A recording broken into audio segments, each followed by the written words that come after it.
At 3:38 p.m.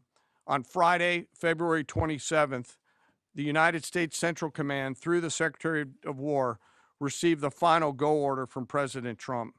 The president directed, and I quote, "Operation Epic Fury is approved. No aborts. Good luck," close quote. In the region, every element of the joint force made their final preparations. Air defense batteries readied themselves, checking their systems to respond to Iranian attacks. Pilots and crews rehearsed their strike packages for the final time.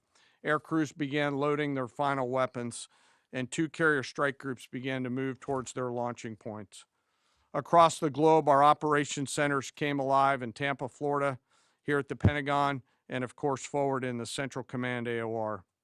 As always, operational security was paramount as we sought to maintain and sustain the element of surprise. This operation was highly classified so that at H hour, the enemy would see one thing: speed, surprise, and violence of action. The first movers were U.S. Cybercom and U.S. Spacecom, layering non-kinetic effects, disrupting and degrading and blinding Iran's ability to see, communicate, and respond. At H hour, the beginning of major combat operations, 01:15 local Eastern Daylight Time, 9:45 local AM Tehran time, as dawn crept up across the Central Command AOR, the skies surged to life. More than 100 aircraft launched from land, sea, fighters, tankers, airborne early warning, electronic attack, bombers from the States, and unmanned platforms, forming a single synchronized wave. This was a daylight strike based on a trigger event conducted by the Israeli Defense Forces, enabled by the U.S. intelligence community. The first shooters at sea were Tomahawks unleashed by the United States Navy, closed in on Iranian naval forces, and began to conduct strikes across the southern flank in Iran. On the ground, forces fired precision standoff weapons, measured, deliberate, precise, and lethal.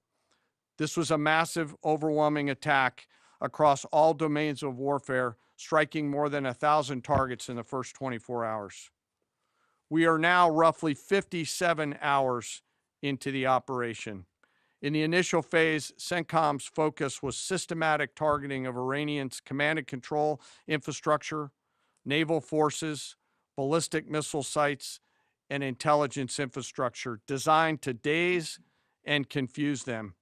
Coordinated space and cyber operations effectively disrupted communications and sensor networks across the area of responsibility, leaving the adversary without the ability to see, coordinate, or respond effectively. The combined impact of these strikes, swift, precise, and overwhelming, has resulted in the establishment of local air superiority.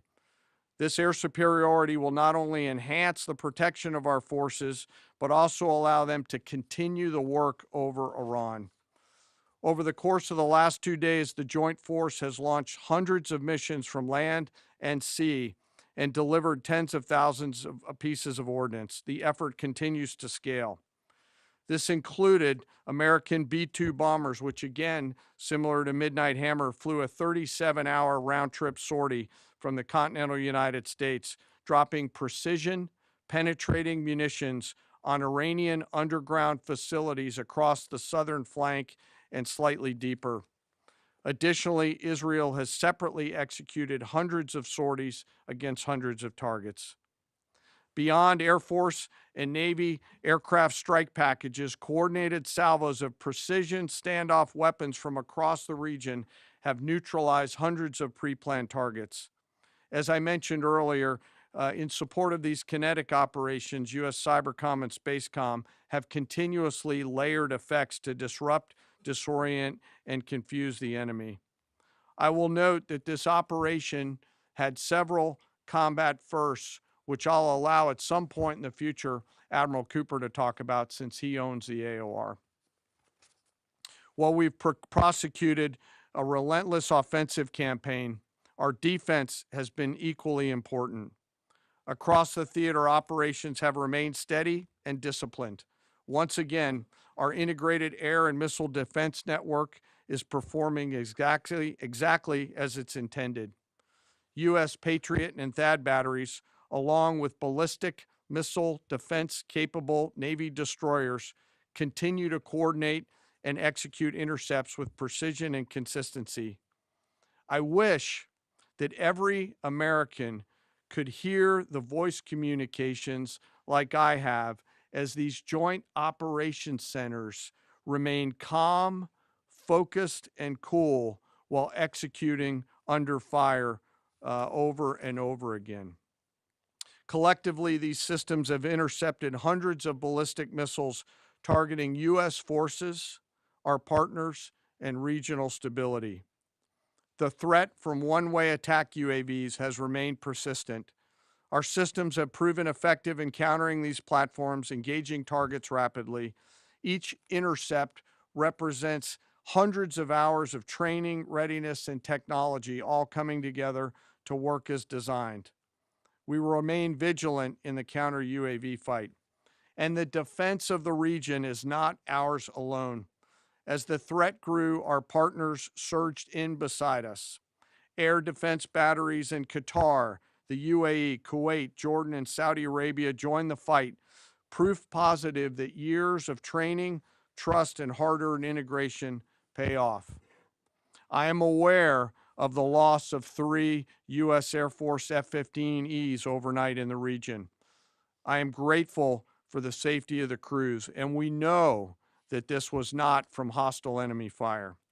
As this matter's under investigation, I'll not comment further on this. Let me close. Operations will remain active across the theater and across the globe. The U.S. forces are postured not only to maintain pressure, but to respond and adapt as required. Operation Epic Fury stands as a reminder of what the United States military uniquely delivers: the ability to project power on a global scale with speed, surprise, precision, and overwhelming force when and where our nation requires it.